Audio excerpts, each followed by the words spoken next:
To the Social Show live with Viwe Tyolwana, only on brandlive.co.za. Good morning. This is the Social Show, your one-stop shop for all things CSI, CSR, as well as shared value. I'm your host, Viwe Tyolwana, and it is exactly 9:31. And for the next 30 minutes, you can prepare for an amazing show that's going to be talking about this amazing 9 billion rand industry. We've got a jam-packed show ahead of us. But before we get into that, I have to remind you that you can get a hold of us on a number of different platforms. That's Twitter at Brand Live Radio or at Brand Live Radio on Facebook, or you can call us on 011-083-8606. And you should probably also go onto our news website, which is www.social-tv.co.za, and you can not only get this podcast after this show, but you can also get the latest news, the latest stories, the latest initiatives, and it may inspire you to do better. With that being said, let's go straight into the headlines of the day.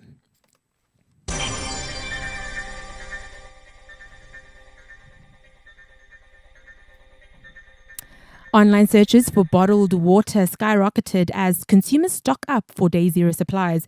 In preparation for Day Zero, now predicted for mid-May, many Capetonians are scrambling to get their hands on bottled water and JoJo tanks.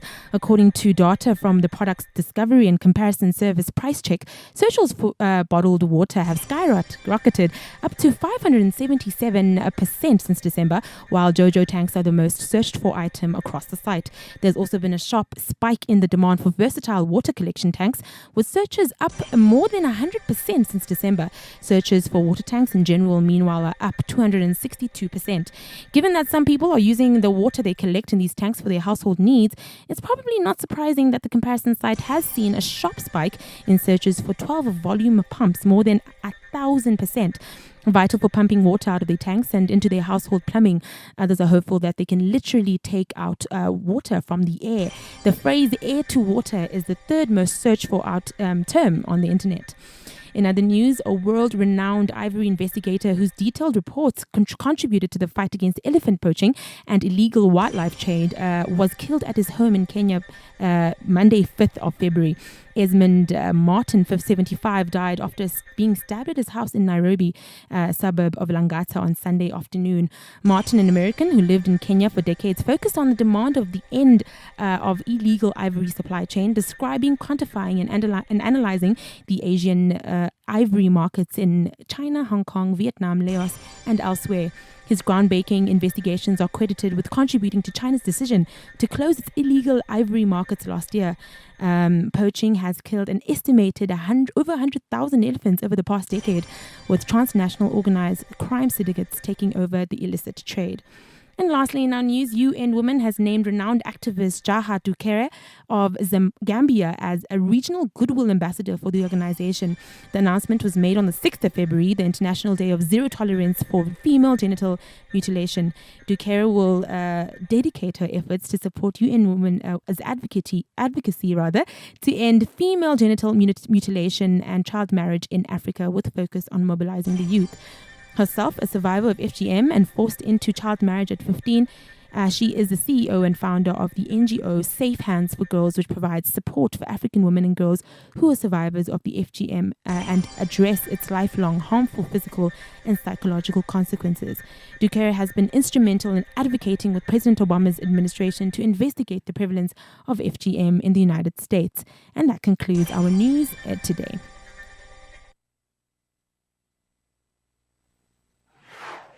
In 2016, the United Nations defined 17 goals for a sustainable development towards the protection of our planet's resources and a peaceful and prosperous humanity.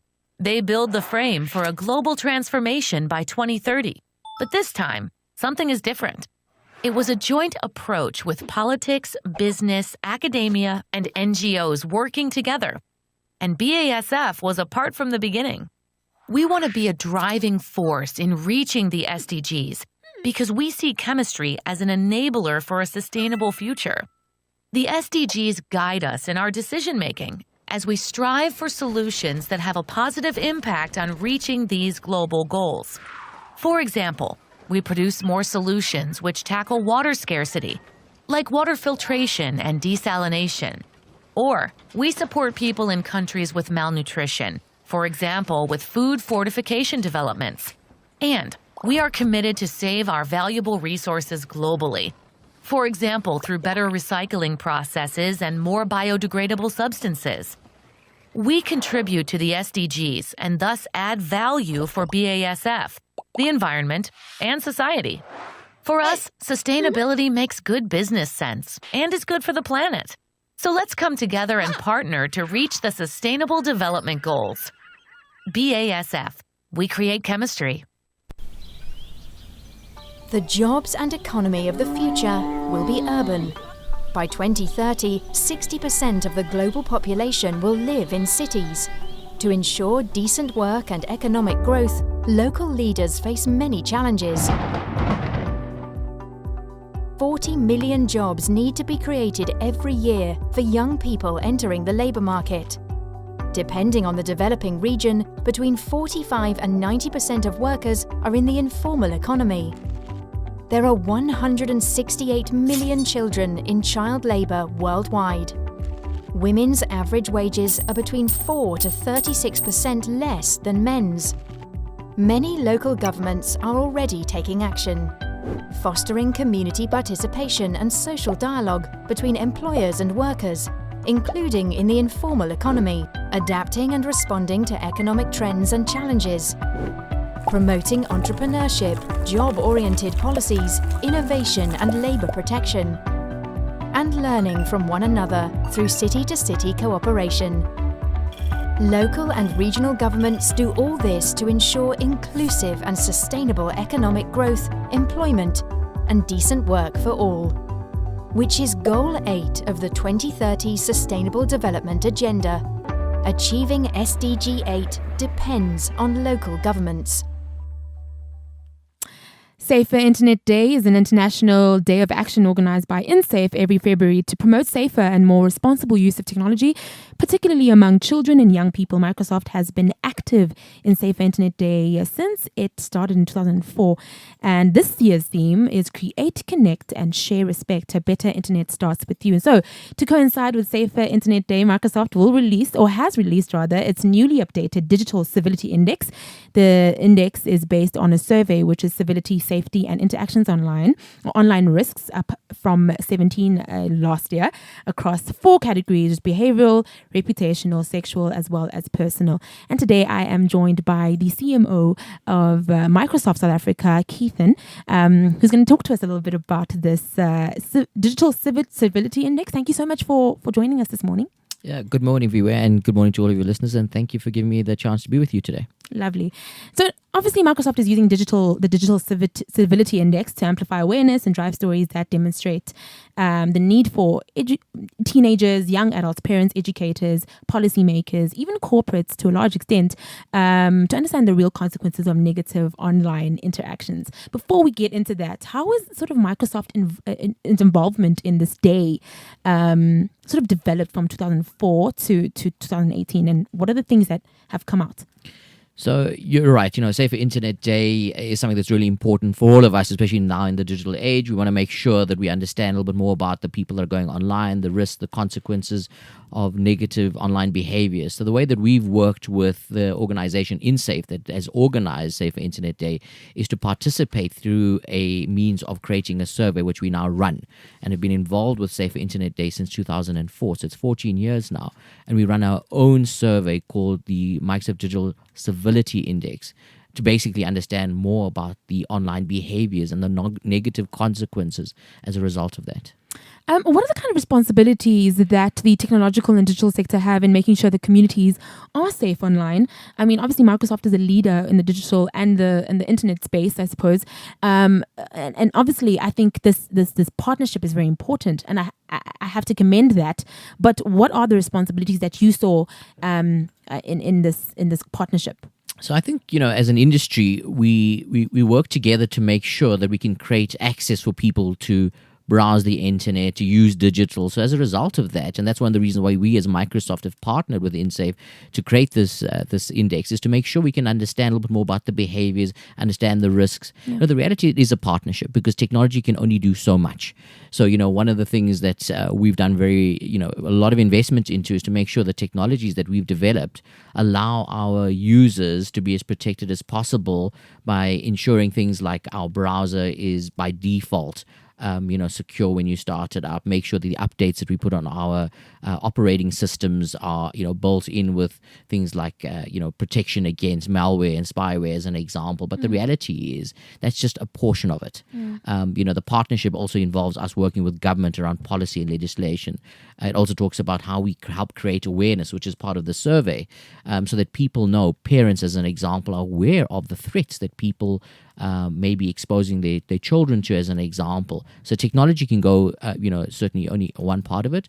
And certainly as Microsoft, our role in this is, one, to make sure we have the right technology to enable you to protect yourself as much as possible, and two, to help create awareness of, the things that you can do to make sure that you have a positive online experience. 100%. And I love the fact that you work with policy changes, because I think that's where the real change is. If you're not working with government, you're not working with people who can actually make some sort of law, so it can work with anything that can be entrenched into our communities. It's more important, I suppose. And how has the Digital Civility Index been compiled, and what is the motivation around the formation and the information that you find in it? So, the index basically surveyed 23 countries, and we had a combination of both developed countries and emerging markets to make sure we had a balanced view of the behaviors. And out of the 23 countries, we looked at two sets of groups of people, children from the age of 13 to 17, and then adults from 18 to 74. And we basically asked a whole set of questions as part of that survey to understand, how people's experiences online had changed from the previous year. And we basically split it up into four different characteristics around intrusive, behavioral, sexual, and reputational. And so that made up the different, pillars that those questions basically looked to get answers around the behaviors around. And why 23 countries? Which countries were these? So it's a mixture of countries. So we obviously had some of the developed countries like the United States, the United Kingdom, we had Germany, but we also had developed countries like ourselves, South Africa, we had Colombia, Argentina, and Peru. So it gave us a real different balanced view, because each country has their own set of demographics, their access to the internet, and obviously, different countries have different means of being able to bridge the digital divide. So we wanted to make sure it was a fair representation of a global survey. Agreed. And what kind of results have come out of the research about online safety? So, I'll talk about the South African one. So, Okay. firstly, from a South African perspective, if we look at what digital civility means, we really look at from a globally, firstly, to say, are we talking about people being more civil? In other words, showing more kindness, more empathy, more respect. And we judged that based on those different pillars that I talked about. And then we said, right, out of those 23, how did everyone fare based on those ranking of the scores? Yes. South Africa fared number 22 out of 23. So people ask, okay, so what does that mean? That means from a digital civility, we're not doing really well. Wow. We're not treating people with the level of kindness, respect, empathy, and dignity online that we would expect compared to our global counterparts. And so clearly, there's some work to be done in terms of how we interact online within society. It's kind of alarming when you think about a developing country that has its own problems being so negative online. What tips can you give those at home, in the office, who are listening today, to prevent sort of these online? And I don't want to be 22nd. I don't think anybody does. How do we change that? So, again, it's a combination of things. The first one is trust, because one of the things that came out of the survey, specifically for South Africa, even though compared to 2016, we haven't seen a dramatic increase in the number of people experiencing negative behaviors. What we have seen through the survey is the number of people that know of friends and acquaintances that have increased. So that tells us that, more and more people are now getting exposed to negative behaviors and consequences. The second one was that a lot of the people that were surveyed in South Africa said they knew the people that were actually perpetrators of negative behavior towards them. So these were friends, families, acquaintances. So it talks again about trust, and how do we make sure that when we are exposing our children to people, that we are limiting what those people can do to them. So from a technology point of view, and this is my personal opinion as a father of 2 children, is making sure that when you're buying a technology, whether it's from us or from anybody, even our competitors, that you're making sure that it's enabled to have the high security settings by default. So you don't, a lot of people, as an example, when we ship some of our technology like Windows 10, which comes with Internet Explorer or Edge, by default, Microsoft will make sure it has the strictest settings so that they can't search for unwanted content by default, because sometimes people boot it up and may not know that there's a setting that will restrict privacy, as an example. The second thing is have, let's call it rules with your children that says, mom and dad have the right to if you have a device, then we can see what you have. So, creating that environment where it's a safe environment to say, you can tell me anything. And at the same time, I have the right to sometimes check what you have without, restricting your privacy, because you are still a child and we want to protect you. And setting those rules up front when you give them those types of devices.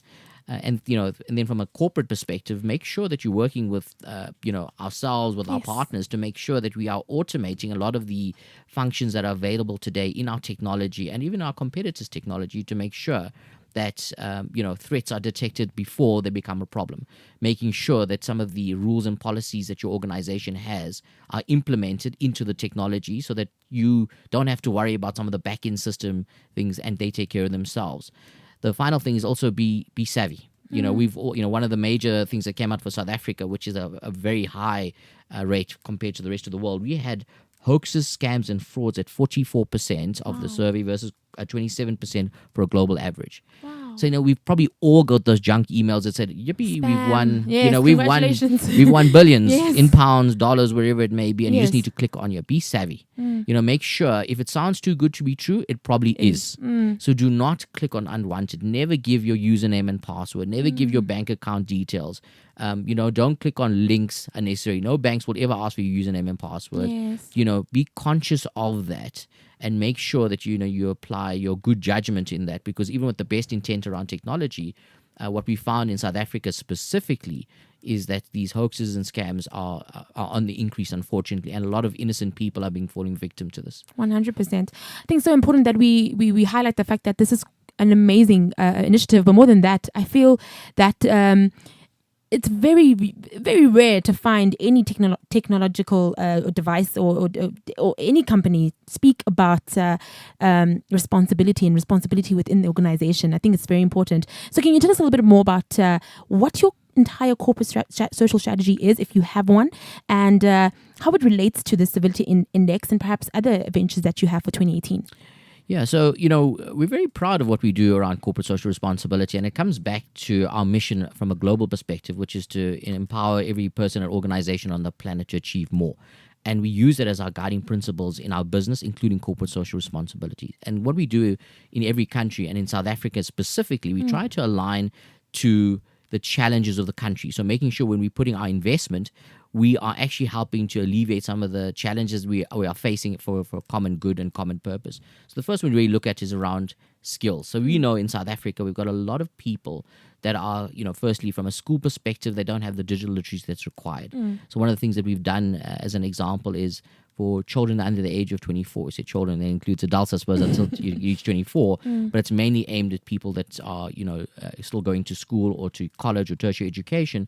We will give you access to O365 or Office 365, which includes things like Word, Excel, PowerPoint, including storage through our OneDrive, as an example, at no cost. Yes. And you can do a search right now on one of your search browsers. We use Bing. You can use Google, whatever else you want to use. Yes. Search for mahala.ms. Mahala.ms. And you can access by just registering with your ID, putting in your tertiary education or your school that you go to, and you will get access online at no cost. Wow. Access to our office technologies, which helps us to bridge the digital divide, to make sure that you can get digitally literate. So when you're Yes. ready to go to work, you've already got the You've got skills the- that you need to have. Wow. That's one example. And it's a multi-million-dollar investment into South Africa. And we're very proud of that. So again, mahala.ms, go and use that as one example that we have.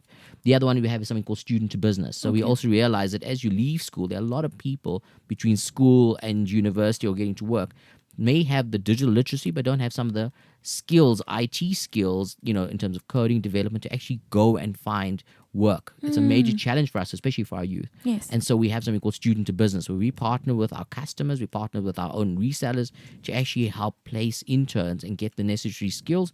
Microsoft funds some of the training, and post you get a stipend as an intern, and post that. We've had a very high success rate of people then getting jobs because they've now got the practical side as well as the theoretical.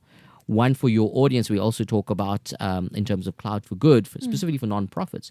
We've invested in something called the Microsoft Cloud for Good. So if you do a search for Microsoft Cloud for Good and nonprofits, it'll bring up a site where we've made a multi-million-dollar investment globally, including in South Africa, where if you're an NGO, you will have access to a software donation of our cloud software. Wow. Cloud software like Azure, which allows you to build technology on a platform. So rather than spending money on buying infrastructure, hardware to host your applications, you can now use the Microsoft Cloud through a donation if you're a non-profit organization. And again, that's a massive investment that we've put into the market. It seems like you've covered all of your immediate I guess your purpose, and I love the mahala.ms. It sounds really interesting. We're going to talk a little bit about it. Maybe in another show, we'll have you on the show, talk about mahala MS, have a few kids here, talk about it, have a nice conversation. And lastly, where can people read the Digital Civility Index? Where can people find it and engage? And perhaps who can they talk to if they want to know a little bit more? So, if they want to, there's two parts to that. One, we want to share the online report that we've created in the survey, so they can search for the Microsoft Digital Civility Index, and it'll come up with all the information. I can give you the long URL if you want to as well. It's microsoft.com/digital skills versus /digital civility, or just search for the Digital Civility Index. The other thing is to take the challenge. So also search for the Microsoft Digital Civility Challenge. Okay. And what that will do is give you an opportunity to look at the things that we're trying to improve in society. Yes. So, generally when you're in a personal conversation like we are, Yes. you would say things like, please, thank you. But when you're online, you somewhat forget that there's someone behind that device, someone behind that glass. And the purpose of the challenge is to go online and give you tips around how you can be more empathetic, more polite, more kind. So we can help create a society online in the same way that we have in our normal society. I love it. Creating a society online that is the same as the one that we have in our normal society. That was Kethan Parbhoo. Sorry, this is the Chief Marketing Officer of Microsoft South Africa, joining us today, talking to us a little bit about their Digital Civility Index, which coincides with Safer Internet Day, which I think is such an amazing just power and knowledge together. And if you want to know a little bit more, we'll have it on all our platforms. We'll have it on Twitter. We'll have him on Facebook. We'll have the podcast after the show. Thank you so much for your time. Thank you. We'll be back after this. Imagine that you have $1.25. In the United States, you can have 5 bags of deep cheese and a pretzel. In London, you can have an instant soup. In India, you can have 2 steamed rice cakes. In Ghana, you can have a small box of chicken and rice. While you're imagining the tasty smell of that chicken and rice, 1.3 billion people around the world only have $1.25 to survive per day. They don't have a choice, but you do. Welcome to Project Earth again. In this video, we'll be talking about UN Sustainable Development Goal number 6, which is all to do with ensuring world sanitation. Here's what we know. About 1.8 billion people worldwide consume a contaminated water supply, and about 2.4 billion people do not have access to simple hygiene facilities like bathrooms and showers. Also, about 1,000 children die daily because of totally avoidable, diarrhea-relevant diseases which are due to lack of hygiene. Here's what the UN strives to do. By the year 2030, the UN would like to create reliable access to safe, affordable, and clean drinking water and adequate sanitation and hygiene facilities for all people. They would also like to preserve water-related ecosystems, including mountains, forests, wetlands, lakes, and rivers. Here are some things you can do to help. Try not to waste water in your daily life. Turn off the water as you brush your teeth. Take shorter showers. Make sure to also take good care of your water and use it effectively. Hey, thanks for watching. Make sure to check out all the other sustainable development videos on the Earth Again channel. Have a great rest of your day, and we'll see you in another video. The world is becoming increasingly urban. We'll need to build a new city for 1 million people every week to keep up, or manage the growth of the cities we already have. The battle for sustainable development will be won or lost in our cities, working with the rural areas on which they depend for food and natural resources.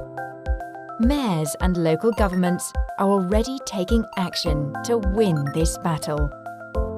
We provide basic services and work with slum dwellers and neighbourhoods to upgrade their living conditions. We improve air quality by investing in public transport and green mobility. We protect the environment through sustainable waste management. We tackle urban segregation by ensuring quality green and public spaces for all. We protect urban cultural heritage for future generations. We monitor and regulate land use to make cities more resilient to climate change and disasters.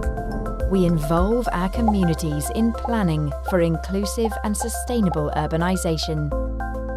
Local and regional governments seek strong partnerships with national governments to ensure enabling legal frameworks and adequate resources, and play our full role in achieving Sustainable Development Goal 11, which is Sustainable Cities and Communities. The Sustainable Development Agenda depends on local governments.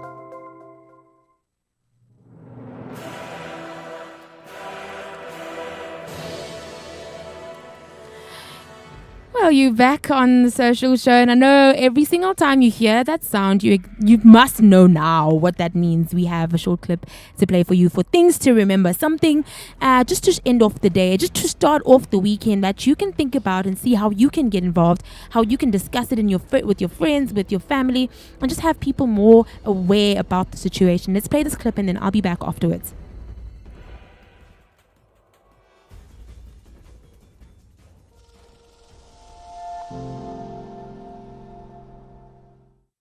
My name is Jaha Dukure, and I am a survivor of female genital mutilation. Every year, thousands of girls here in the United States go through female genital mutilation, also known as FGM. I know firsthand the horrors of this practice, and I need your help to end it. In order to eradicate FGM here in the United States, we need updated statistics. The last update that was done was in 1997, and it does not reflect the current numbers.